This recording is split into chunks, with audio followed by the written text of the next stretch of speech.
Puji Tuhan Bapak Ibu, pada saat ini kita akan segera mulai ibadah kita. Mari kita tundukkan kepala, kita akan berdoa.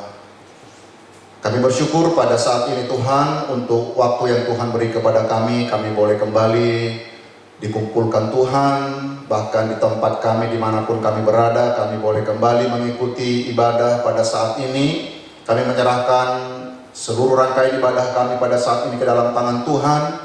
Dari awal pertengahan sampai akhir, biarlah Tuhan yang memimpin. Urapan hikmat Tuhan bahkan kuasa Roh Kudus-Mu boleh bekerja di tengah-tengah kami. Berkati kami dalam ibadah ini Tuhan, berkati kami semua, pakai hamba-hamba-Mu yang melayani, dan biarlah Tuhan dipermuliakan. Dalam nama Yesus kami berdoa, haleluya, amin.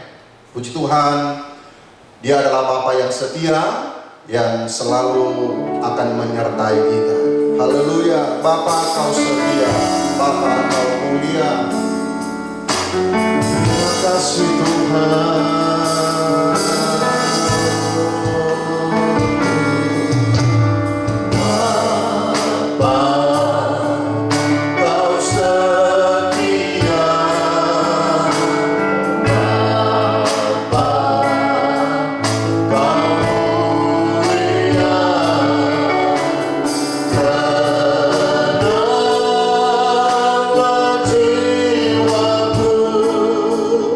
Abang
Terima kasih. Haleluya. Puji Tuhan, mari kita akan memuji Tuhan dengan penuh sukacita. Datanglah kebaiknya. Haleluya. Mari kita semua bertepuk tangan memuji Tuhan. Haleluya.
sebabnya, mari kita juga mengasihi Dia dengan sungguh-sungguh. Walaupun mungkin semua berubah, tetapi kita tetap setia kepada Tuhan. Ku tetap cinta, ku tetap setia. Haleluya. Terima kasih Tuhan.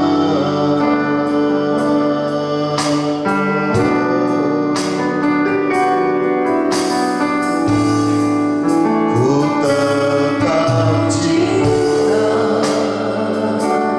Amin. Ku tetap cinta. Walau badai datang menerpa, walau badai datang menerpa.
keselamatan, kekuatan, kesehatan, berkat Tuhan.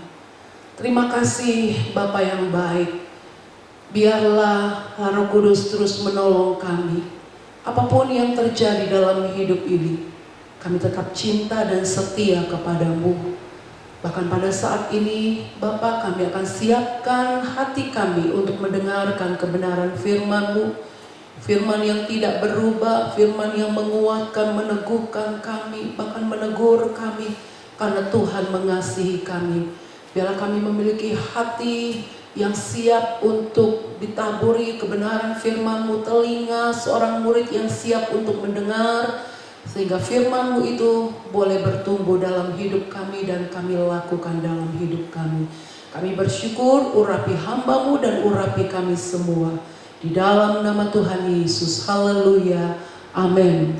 Puji Tuhan, selamat sore Bapak Ibu yang diberkati jemaat Tuhan, baik yang ada di gereja maupun yang ada di rumah. Ya, senang sekali kita boleh bertemu di dalam ibadah kita. Baiklah, sama-sama kita akan melihat kebenaran firman Tuhan pada saat sore hari ini, mengutamakan yang terutama. Ya, kita akan membuka Alkitab kita dalam kitab Hagai. Kitab Nabi Hagai, saya ingin mengajak kita untuk membaca, ya, mulai dari Hagai pasal yang pertama. Kita membaca dari ayat yang ke-5 sampai ayatnya yang ke-9. Hagai pasal yang pertama ayat yang ke-5 sampai ayat yang ke-9. Demikian bunyi firman Tuhan. Oleh sebab itu, beginilah firman Tuhan semesta alam, perhatikanlah keadaanmu.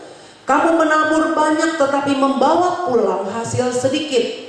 Kamu makan tetapi tidak sampai kenyang, kamu minum tetapi tidak sampai puas. Kamu berpakaian tetapi badanmu tidak sampai panas. Dan orang yang bekerja untuk upah, ia bekerja untuk upah yang ditaruh dalam pundi-pundi yang berlobang.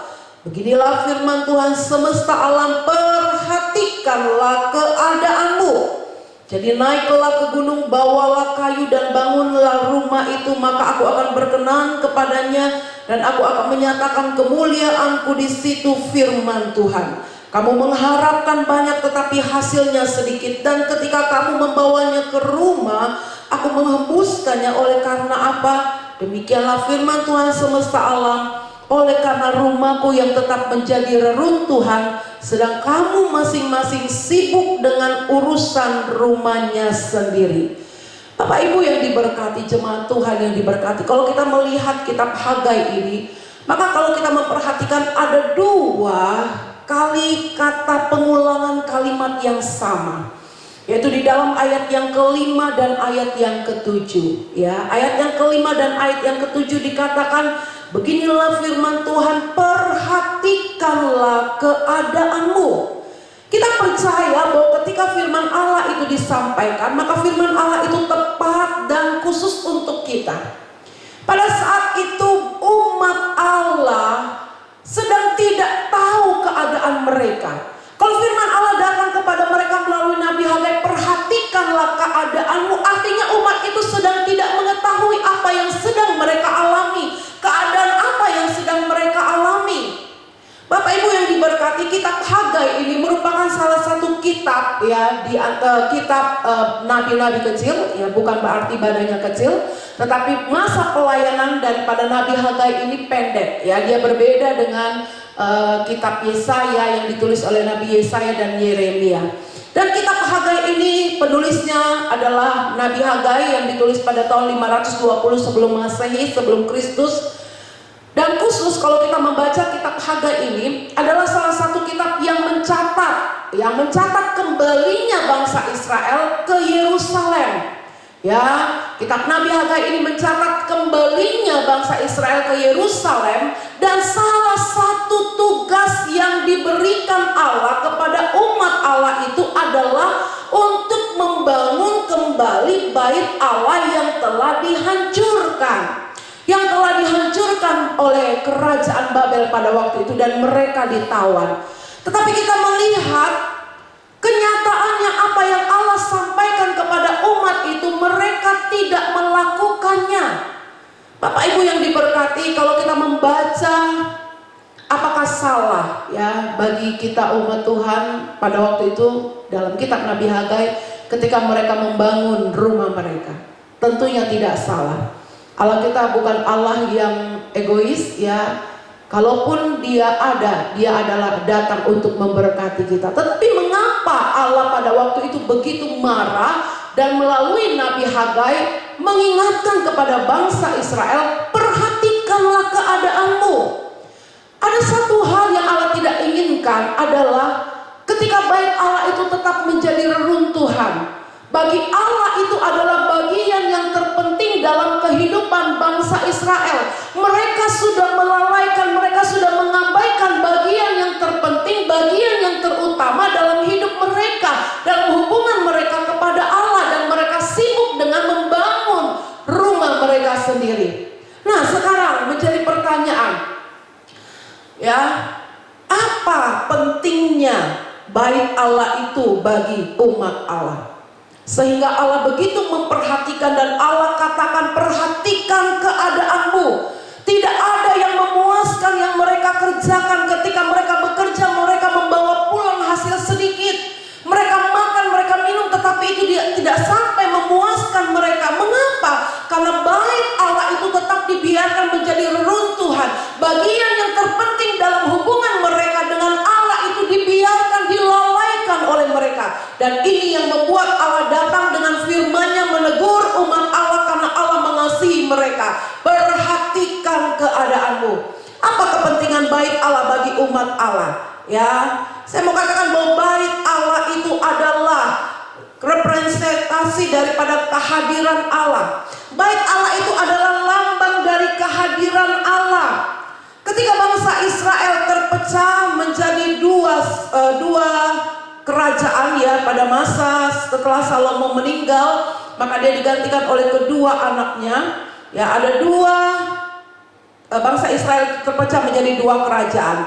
Salah satunya adalah kerajaan utara yang dikenal dengan kerajaan Israel dengan 10 suku, dengan ibu kota Samaria, dengan rajanya yang bernama Yerobeam. Sementara kerajaan selatan yang terkenal dengan kerajaan Yehuda dengan 2 suku yang disebut dengan ibu kotanya Yerusalem dengan rajanya Rehabeam. Pada waktu itu karena Yerusalem itu adalah pusat di mana bait Allah ada di situ, ya. Ketika pada waktu itu Yerobeam yang memimpin kerajaan Israel yang ada di sebelah utara, maka ketika dia takut kalau ya 10 suku ini akan pergi ke Yerusalem dan meninggalkan dia, maka dia membangun, ya, dia mengadakan ibadah baru. Karena memang bangsa Israel ketika mereka akan beribadah maka mereka akan pergi ke Yerusalem karena di sanalah ada bait Allah. Ya, sebab itu Yerobeam mengubah ibadah. Dia mengadakan ibadah yang baru. Kalau kita membaca dalam kitab 1 Raja-Raja 12 ayat yang ke-27 sampai yang ke-32. Dan itu merupakan kekejian bait Allah. Untuk apa? Ya, supaya bangsa yang dia pimpin itu tidak pergi ke Yerusalem, tidak pergi ke bait Allah. Karena memang bait Allah itu adalah lambang dari kehadiran Allah, representasi daripada kehadiran Allah, sehingga dia membangun bait Allah sendiri, dia mengadakan ibadah sendiri, dan itu merupakan kekejian bagi Allah. Sekali lagi, mengapa bait Allah itu penting? Karena itu adalah lambang dari kehadiran Allah. Bukan itu saja, bait Allah itu menjadi pusat atau sentral daripada segala penyembahan. Bait Allah itu menjadi pusat sentral dari pengajaran-pengajaran yang diberikan, dari setiap korban-korban yang diberikan. Bahkan kalau kita membaca dalam firman Allah, ketika bait Allah itu belum permanen, masih berupa kemah, ya, ketika bangsa Israel mereka berkemah dan mereka berhenti, maka bait Allah itu, ya, kemah suci itu harus ada di tengah-tengah daripada 12 suku bangsa Israel. Artinya apa? Bait Allah itu adalah sesuatu yang penting, ya, bagian yang terutama yang tidak boleh diabaikan. Dia menjadi pusat, dia menjadi sentral daripada kehadiran Allah, dari segala penyembahan, dari segala pusat korban-korban. Sebab itu Allah begitu murka kepada bangsa ini. Ketika Allah menyuruh mereka membangun lagi bait Allah supaya Allah punya hubungan dengan mereka, tetapi mereka mengabaikan bagian yang terpenting dalam hidup mereka, tetapi mereka sibuk dengan urusan mereka sendiri. Bapak Ibu yang diberkati, kalau kita membaca, ya, saya mengajak kita membaca di dalam Mazmur 137. Ini merupakan mazmur daripada ketika bangsa Israel ada di tanah pembuangan. Sangat berbanding terbalik dengan keadaan mereka ketika mereka pulang, ya, ke Yerusalem. Kita melihat dalam Mazmur 137 ayat yang pertama dikatakan demikian. Di tepi sungai-sungai Babel, di sanalah kita duduk sambil menangis. Apabila kita mengingat Sion, pada pohon-pohon gandarusa di tempat itu kita menggantungkan kecapi kita. Sebab di sanalah orang-orang yang menawan kita, meminta kita memperdengarkan nyanyian. Dan orang-orang yang menyiksa kita meminta nyanyian sukacita. Nyanyikan bagi kami nyanyian dari Sion. Bagaimanakah kita menyanyikan nyanyian Tuhan di negeri asing? Jika aku melupakan engkau, hai Yerusalem, biarlah menjadi kering tangan kananku, biarlah lidahku melekat pada langit-langitku jika aku tidak mengingat engkau, jika aku tidak jadikan Yerusalem puncak sukacitaku. Mazmur 137 ini adalah mazmur yang ditulis ketika mereka ada di tanah pembuangan di Babel. Kita melihat bagaimana kerinduan daripada bangsa ini. Mereka katakan mereka rindu Sion. Ya, di Sion itu ada pusat penyembahan, ada bait Allah. Mereka merindukan Yerusalem. Mereka merindukan untuk menyanyi, memuji Tuhan dengan kecapi mereka. Tetapi apa yang terjadi? Ketika mereka sudah pulang ke Yerusalem, apa yang Allah perintahkan, apa yang mereka rindukan, itu hanya tinggal kenangan. Mereka mengabaikan, yang mereka sibuk dengan urusan mereka, sementara yang paling penting dari pembangunan bait Allah, ya, yang berbicara daripada hubungan mereka kepada Allah, mereka abaikan. Berbanding terbalik, ya. Kalau ada beberapa jemaat yang sering kali mengatakan kalau ibadah online itu udah enak rasanya, ya, kepengennya ibadah seperti biasa. Tetapi kadangkala setelah ada ibadah, ya, ada juga jemaat yang masih ibadah online. Saya rasa kita berdoa, ya, supaya umat-umat Tuhan yang sudah boleh beribadah bersama-sama boleh juga beribadah di dalam rumah Tuhan. Seperti bangsa ini. Dulunya mereka rindu, mereka sangat rindu ketika mereka ada di tanah pembuangan. Mereka ada di tanah Babel, mereka rindu Yerusalem. Mereka rindu ada di dalam bait Allah untuk memuji memuliakan Allah. Tetapi ketika mereka sampai di Yerusalem dan Allah katakan bangun kembali bait Allah, tapi mereka mengabaikannya. Nah, Bapak Ibu yang diberkati, mengapa ya mereka mengabaikan? Karena bagi mereka katakan dalam kitab Hagai pasalnya yang pertama ayat yang kedua, kalau kita membaca di situ mereka katakan, ya, bangsa ini berkata sekarang belum tiba waktunya untuk membangun rumah Allah. Jadi mereka berkata, belum waktunya, belum saatnya untuk membangun rumah Allah. Jadi mereka mengabaikan pembangunan bait Allah itu. Ya, mereka memang tidak langsung menolak, tetapi dikatakan belum waktunya. Nanti kami akan lakukan, tetapi sekarang belum waktunya. Bapak Ibu yang diberkati, hati-hati. Ya, seringkali kita suka mengabaikan, kita suka melalaikan apa yang terpenting dalam hubungan kita kepada Tuhan. Saya mencari, ya, di dalam kamus bahasa Indonesia kata abai itu mempunyai pengertian tidak memperdulikan, tidak dikerjakan dengan baik. Artinya apa? Dikerjakan tetapi tidak dengan baik. Kemudian kata abai itu juga mempunyai pengertian kata lalai, sama dengan kata lalai. Ya, melupakan, tidak mengindahkan, tidak ingat karena asik melakukan sesuatu. Sama seperti yang dilakukan oleh umat Allah. Mereka bukan menolak secara langsung, tetapi mereka katakan belum waktu waktunya mereka mengabaikan, mereka melalaikan karena mereka asik untuk membangun rumah mereka sendiri. Mereka asik dengan hidup mereka sendiri sampai mereka melupakan dan tidak mengindahkan bagian yang terpenting dalam hubungan mereka kepada Allah. Mari kita belajar, ya. Belajar untuk tidak mengabaikan, tidak melupakan bagian yang terpenting dalam hidup kita dengan Allah kita. Seringkali dalam hidup ini, Bapak Ibu yang diberkati, kita sering ya bersembunyi di balik kata lupa lalai. Memang kita tidak, sekali lagi sekatakan, kita tidak langsung menolak, tetapi ada alasan bagi kita. Ya, ada alasan bagi kita untuk membenarkan diri kita. Kalau kita melihat contoh di dalam firman Tuhan, yaitu dari Raja Saul.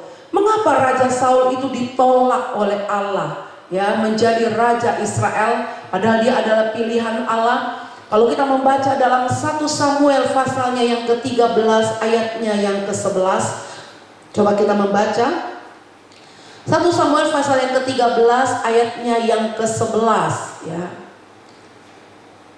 Tetapi kata Samuel, apakah yang telah kau perbuat? Jawab Saul, karena aku melihat rakyat itu berserak-serak meninggalkan aku dan engkau tidak datang pada waktu yang ditentukan. Padahal orang Filistin telah berkumpul di Mikmas. Maka pikirku sebentar lagi orang Filistin akan menyerang aku di Gilgal. Padahal aku belum memohonkan belas kasihan Tuhan. Sebab itu aku memberanikan diri lalu mempersembahkan korban bakaran. Ini adalah ketidaktaatan daripada Saul. Tadinya dia akan diangkat menjadi raja bagi bangsa Israel untuk selamanya. Tetapi ada satu hal yang dia abaikan, yang dia lalaikan. Bahkan dalam ketidaktaatannya. Tapi dia punya dalih, ya. Dia punya dalih, dia punya alasan sehingga sepertinya benar. Ya, sepertinya benar. Ketika itu mereka diserang oleh bangsa Filistin dan memang ya mereka harus menunggu kedatangan Nabi Samuel untuk mempersembahkan korban bagi Allah. Tetapi pada waktu itu Samuel yang katanya tidak datang, padahal Samuel itu datang. Ya, sehingga Saul dia melakukan sesuatu yang tidak seharusnya dia lakukan, dan itu membuat Allah marah. Melalui Nabi Samuel, Allah katakan, engkau bodoh, perbuatanmu itu bodoh. Tetapi Saul punya alasan. Saya lakukan itu karena saya melihat bangsa Israel itu sudah terserak-berak, sudah tercerai-berai, ya. Mereka sudah ketakutan. Karena apa? Karena bangsa Filistin itu akan menyerang, sementara engkau tidak datang Samuel. Sebab itu aku melakukannya. Jadi ada alasan bagi Saul untuk membenarkan dirinya. Tetapi firman Allah katakan itu adalah kebodohan. Bapak Ibu yang diberkati, ya, apapun yang kita katakan, alasan apapun yang kita sampaikan, tapi kalau itu tidak sesuai dengan kehendak Allah, itu adalah kebodohan. Ya, sebab itu kita belajar, ya, untuk tidak memakai kata-kata yang seperti lupa, lalai, ya, untuk dapat membenarkan diri kita sendiri. Contohnya saja banyak di dalam firman Tuhan. Seperti ketika Hawa jatuh ke dalam dosa, ya, ketika dia mengambil sesuatu yang tidak boleh dia lakukan, dia katakan karena ular. Sementara ketika Hawa memberikan kepada Adam, dan Adam pun mempersalahkan Hawa. Jadi selalu ada alasan, ya, selalu ada alasan. Seperti bangsa Israel, selalu ada alasan bagi mereka. Belum waktunya, belum saatnya. Kami bukan tidak mau, tetapi belum waktunya. Sehingga mereka sudah mengabaikan yang paling penting dalam hubungan mereka kepada Allah. Nah, pada saat ini saya ingin mengajak kita untuk melihat lebih jauh. Apakah penyebab daripada bangsa ini sehingga mereka melalaikan dan mereka mengabaikan, ya, mereka sibuk dengan urusan mereka sendiri. Yang pertama saya mau katakan, ya, zona nyaman. Keadaan yang sudah nyaman. Bangsa Israel ketika mereka sudah merasakan kenyamanan, ketika mereka sudah punya rumah sendiri, mereka sudah menikmati hati yang baik ketika mereka ada di tanah Yerusalem. Mereka pulang dari pembuangan, mereka sudah rasa nyaman dan mereka melupakan, mereka mengabaikan, mereka melalaikan yang terpenting dalam hubungan mereka dengan Allah. Sehingga mereka katakan belum waktunya untuk membangun bait Allah.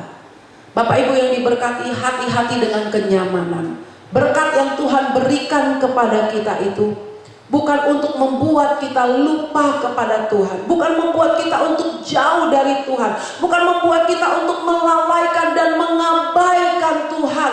Tapi setiap berkat yang Allah berikan kepada kita itu membuat kita mengingat bahwa betapa baiknya Tuhan itu dalam kehidupan kita. Kita tidak mengabaikan Dia, kita tidak mengabaikan yang terpenting dalam hidup kita dengan hubungan kita dengan Allah. Tetapi bangsa ini sudah zona nyaman, mereka sudah rasa aman dan mereka mulai mengabaikan apa yang Allah perintahkan. Kalau kita membaca dalam firman Allah, Daud jatuh bukan pada waktu berperang. Daud jatuh ke dalam dosa ketika dia sedang ada di dalam istananya sementara orang sedang berperang. Dia ada di atas soto istananya dan dia sedang berjalan-jalan dan dia melihat seorang perempuan yang sedang mandi dan itu membuat dia jatuh dalam dosa karena dia menginginkan perempuan itu dan dengan berbagai macam cara dia merebut perempuan itu, padahal itu adalah istri daripada panglimanya sendiri, sehingga dia melakukan sesuatu yang tidak baik. Itu pada waktu Daud sedang santai, sedang berjalan-jalan di soto istananya. Begitu juga dengan Salomo. Salomo dengan segala kemegahannya, dengan berkat yang Allah berikan, kalau kita melihat dia jatuh ke dalam penyembahan berhala. Karena apa? Karena dia punya banyak istri, dia punya banyak budik yang akhirnya membuat hatinya condong kepada yang lain daripada kepada Allah. Itu pada waktu Salomo diberkati dengan luar biasa. Sekali lagi Bapak Ibu yang diberkati, jemaat Tuhan yang diberkati, berkat yang Tuhan berikan kepada kita tidak membuat kita merasa santai dan mengabaikan Tuhan, tetapi membuat kita selalu mengingat bahwa Dia si pemberi berkat itu yang selalu harus terutama dalam kehidupan kita. Haleluya. Ya, kalau kita membaca dalam firman Allah, surat Petrus katakan, hati-hati.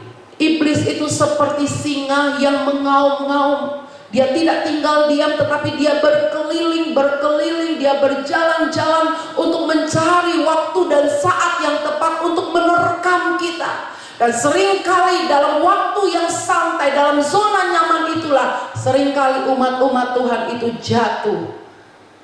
Bahkan ketika Tuhan Yesus sendiri pun dicobai di padang gurun setelah berpuasa 40 hari 40 malam. Iblis mundur, bukan berarti iblis tinggal diam, tetapi dia dikatakan dalam firman Tuhan, dia mencari waktu yang tepat. Sebab itu hati-hati, selalu berjaga-jaga. Berkat yang Tuhan berikan kepada kita membuat kita selalu mengingat dan mengutamakan Dia, bukan mengabaikan Tuhan. Kemudian yang kedua, apa yang menyebabkan bangsa ini mengabaikan yang terpenting, yang paling penting dalam hidup mereka? Yang kedua adalah mereka berpikir, mereka berpikir tidak ada konsekuensi daripada pengabaian yang mereka lakukan.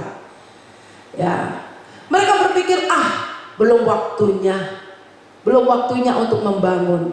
Sebab itu mereka sibuk dengan membangun rumah mereka sendiri, dan firman Tuhan datang kepada mereka, perhatikan keadaanmu. Jadi mereka tidak menyadari. Jadi mereka berpikir tidak ada akibatnya, tidak ada konsekuensinya. Salah besar ketika kita berpikir setiap pengabaian, setiap pelanggaran yang kita lakukan itu tidak ada konsekuensinya, maka kita sudah tertipu. Setiap pelanggaran, setiap pengabaian yang kita lakukan selalu ada konsekuensi, walaupun itu tidak datang dengan segera. Mari kita membaca. Kita membaca di dalam Pengkhotbah 8 ayatnya yang ke-11. Apa yang firman Tuhan katakan? Ini penulisnya adalah Salomo. Pengkhotbah 8 ayat yang ke-11 dikatakan demikian. Oleh karena hukuman terhadap perbuatan jahat tidak segera dilaksanakan, maka hati manusia penuh niat untuk berbuat jahat. Pengkhotbah katakan seringkali sekali penghukuman itu tidak segera datang, sehingga manusia berpikir, oh tidak ada konsekuensi, tidak ada akibat, ya, dan hati mereka cenderung untuk melakukan kejahatan. Apakah benar begitu? Tentu tidak. Kalau kita membaca firman Tuhan di dalam Roma 2 ayatnya yang keempat, mari Bapak Ibu kita melihat kebenaran firman Tuhan ini. Roma 2 ayat yang keempat dikatakan demikian. Maukah engkau menganggap sepi kekayaan dan kemurahannya, kesabarannya dan kelapangan hatinya? Tidakkah engkau tahu bahwa maksud kemurahan Allah ialah menuntun engkau pada pertobatan? Firman Tuhan jelas katakan mengapa penghukuman itu tidak segera diberikan, karena Allah yang penuh kasih, Allah yang penuh dengan kemurahan, Allah yang penuh dengan kesabaran itu ingin menuntun kita kepada pertobatan. Tetapi jangan anggap remeh kemurahan dan kebaikan Allah kalau penghukuman itu tidak segera diberikan, karena Allah ingin menuntun kita kepada pertobatan. Tetapi jangan engkau salah dan tertipu bahwa engkau berpikir tidak ada konsekuensi. Ya, bangsa ini sudah tertipu, padahal mereka dibuang itu karena mereka juga melalaikan tahun Sabat. Mereka seharusnya dalam setiap 6 tahun mereka bekerja, mereka menaburi ladang mereka bercocok tanam. Tapi pada tahun yang ke-7 mereka harus berhenti, sama sekali tidak bekerja. Jadi ladang itu, tanah itu dibiarkan istirahat, ya. Tetapi mereka mengabaikannya. Mereka mengabaikannya sampai 490 tahun. Dan mereka berpikir tidak ada dampaknya. Salah mereka. Mereka dibuang ke Babel selama 70 tahun itu karena akibat mereka melalaikan, mereka mengabaikan apa yang Tuhan sudah perintahkan.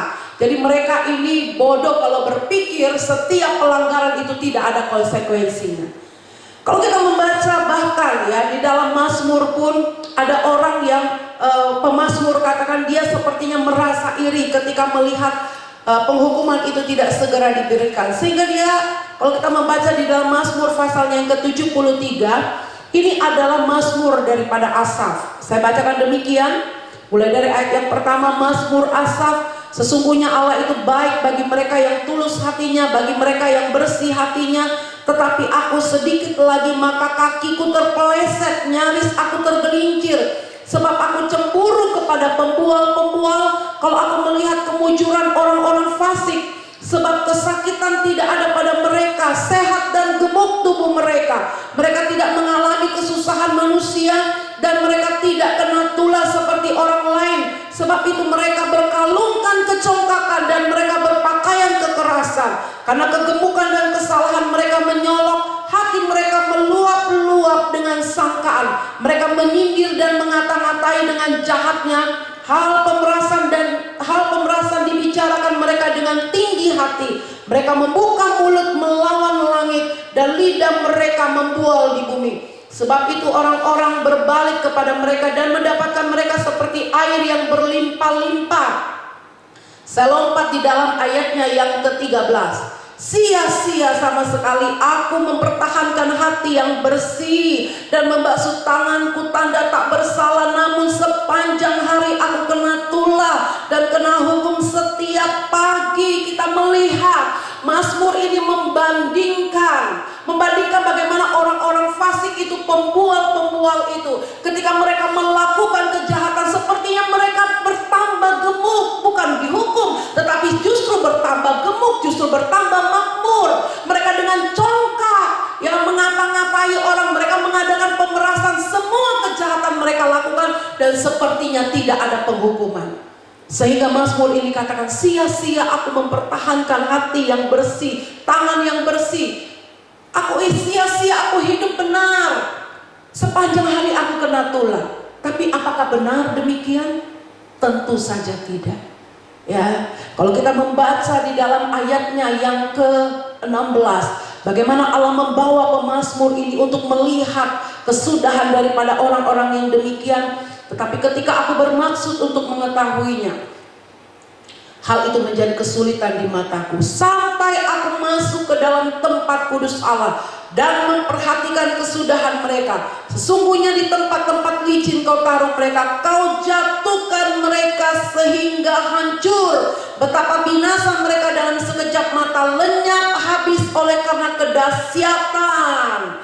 Jadi tidak benar kalau mereka dibiarkan, tetapi dalam kitab Roma katakan Allah ingin mereka bertobat. Tetapi ketika mereka tidak bertobat, menganggap sepi kemurahan Allah, maka penghukuman itu akan segera datang. Ingatlah bahwa setiap pelanggaran itu selalu ada akibatnya. Saya ingin kita membaca sebagai ayat-ayat yang terakhir dalam kitab Maleakhi.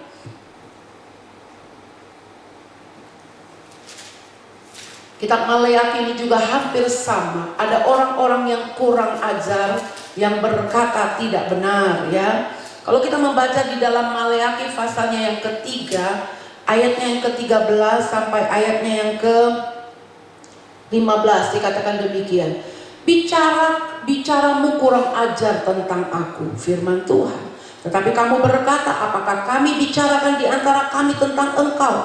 Kamu berkata adalah sia-sia beribadah kepada Allah. Apakah untungnya kita memelihara apa yang harus dilakukan terhadapnya dan berjalan dengan pakaian berkabung di hadapan Tuhan semesta alam? Oleh sebab itu kita menyebut berbahagia orang-orang yang gegabah. Bukan saja mujur orang-orang yang berbuat fasik itu, tetapi dengan mencobai Allah pun mereka luput juga. Ya, ini ada orang-orang yang kurang ajar ngomongnya. Mereka berkata, sia-sialah kita beribadah kepada Allah, sia-sialah kita melakukan yang baik, ya. Sementara kita melihat orang yang gegabah, orang yang fasik pun muncul hidup mereka.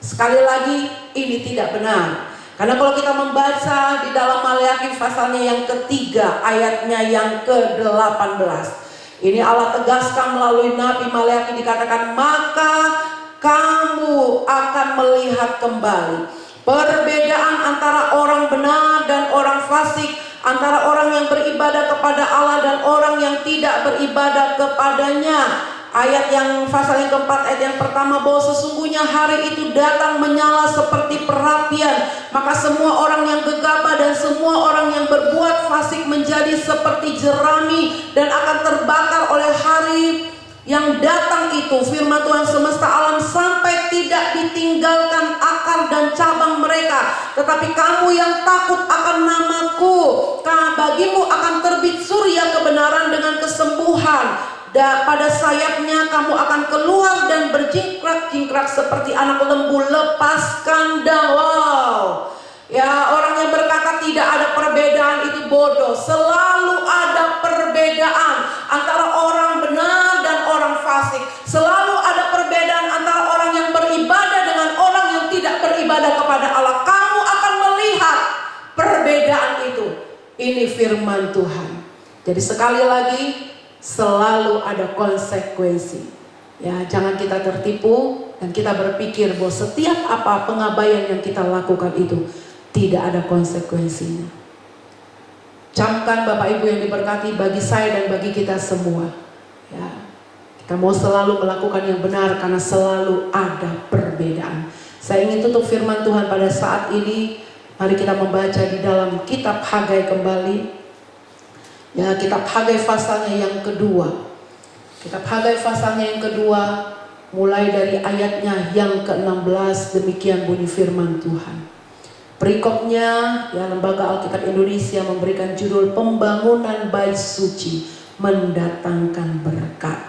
Maka sekarang perhatikanlah mulai dari hari ini dan selanjutnya, sebelum ditaruh orang batu demi batu untuk pembangunan bait suci Tuhan. Bagaimanakah keadaanmu ketika orang pergi melihat suatu timbunan gandum yang seharusnya sebanyak 20 gantang hanya ada 10. Dan ketika orang pergi ke tempat pemerasan anggur untuk mencedok 50 takar hanya ada 20 takar. Aku telah memukul kamu dengan hama dan penyakit gandum dan segala dibuat tanganmu dengan hujan batu. Namun kamu tidak berbalik kepadaku, demikian firman Tuhan. Perhatikanlah mulai dari hari ini dan selanjutnya. Mulai dari hari yang ke-24 bulan ke-9.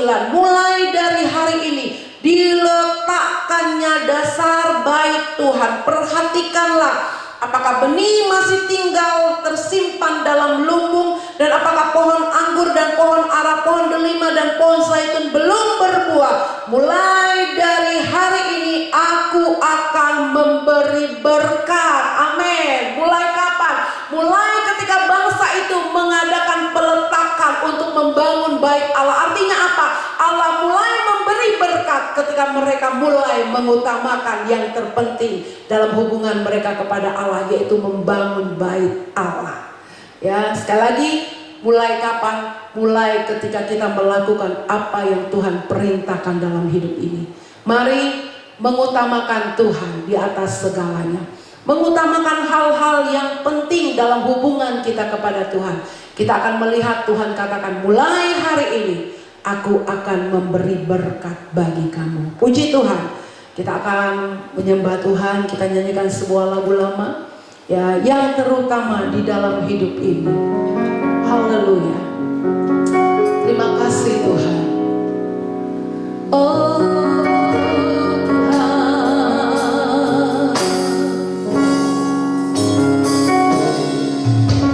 yang terutama di dalam hidup ini, meninggikan nama Yesus. Yang terutama di dalam hidup ini,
memberkati hidup kami, Engkau rindu memberkati apa yang kami kerjakan, Engkau rindu kami berhasil dalam semua apa yang kami kerjakan.